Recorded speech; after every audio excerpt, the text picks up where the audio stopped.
Chronic kidney disease is a medical condition in which the kidney function reduces gradually from normal to less than 15%.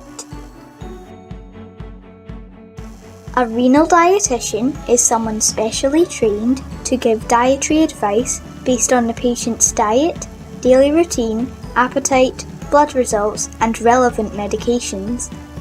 Discussing your diet with a renal dietitian can help to improve some of your blood results and slow down the progress of your kidney disease.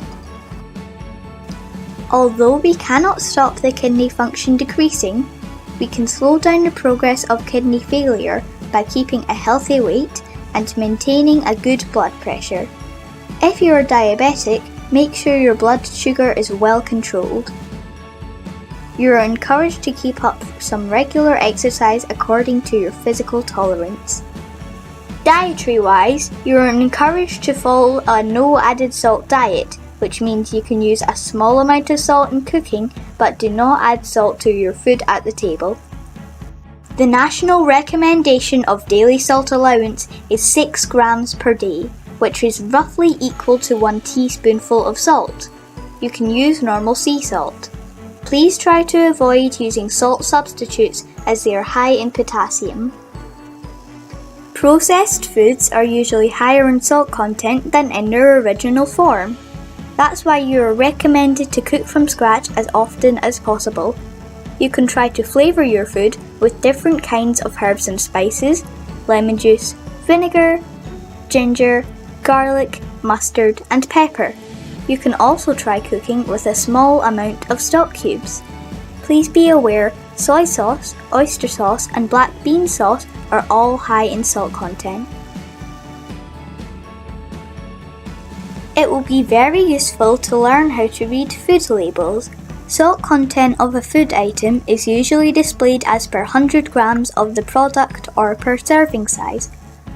Sometimes it will be displayed as a percentage of adults' daily reference intake or RI.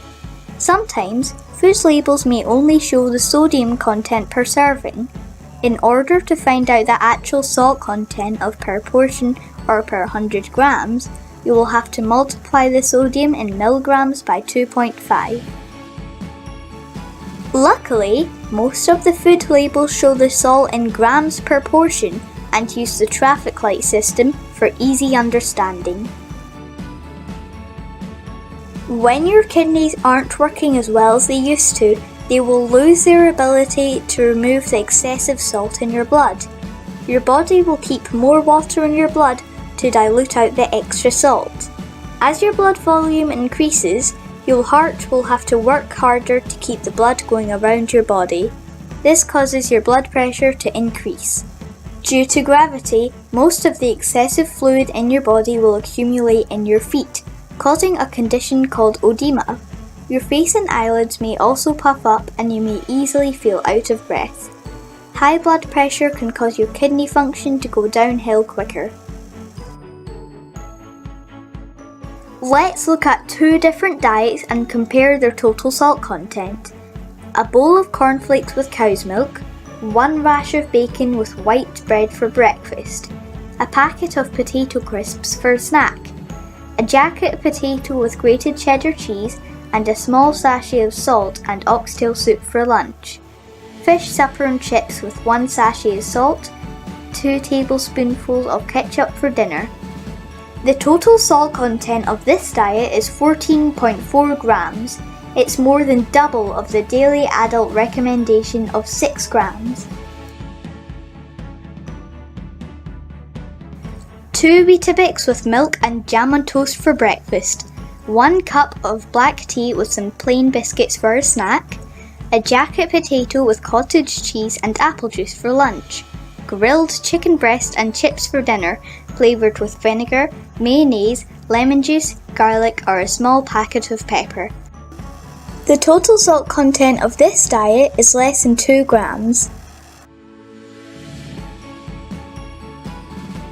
Depending on your condition, you may be asked to reduce your fluid intake. You can measure the size of the mug or cup you use at home, read the volume on a drinks label and estimate your daily fluid intake. Remember, tea, coffee, juice, milk, alcohol, ice cubes, soup, and all the water you need for taking your medications have to be included. Food with high fluid content, such as yogurt, jelly, mousse, ice lolly, and gravy, all count as part of your fluid intake.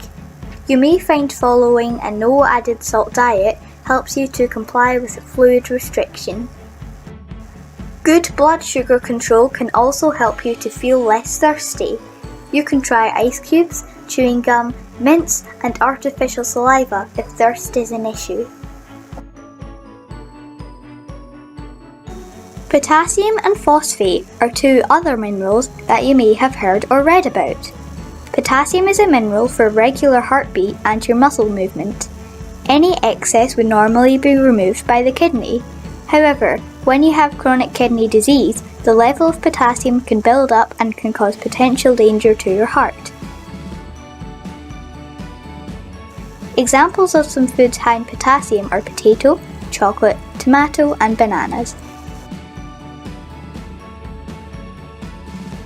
Phosphate is a mineral that works closely with calcium to build strong bones.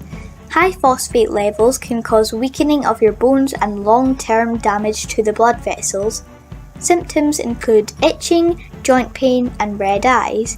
Some people do not feel any high phosphate symptoms, so it is important to control it before any damage is done. Examples of some foods high in phosphate are milk, cheese, and yogurts. Remember, your doctor and dietitian will let you know if you need to restrict your potassium, phosphate, or fluid intake. Please do not restrict these items in your diet until you are advised to do so.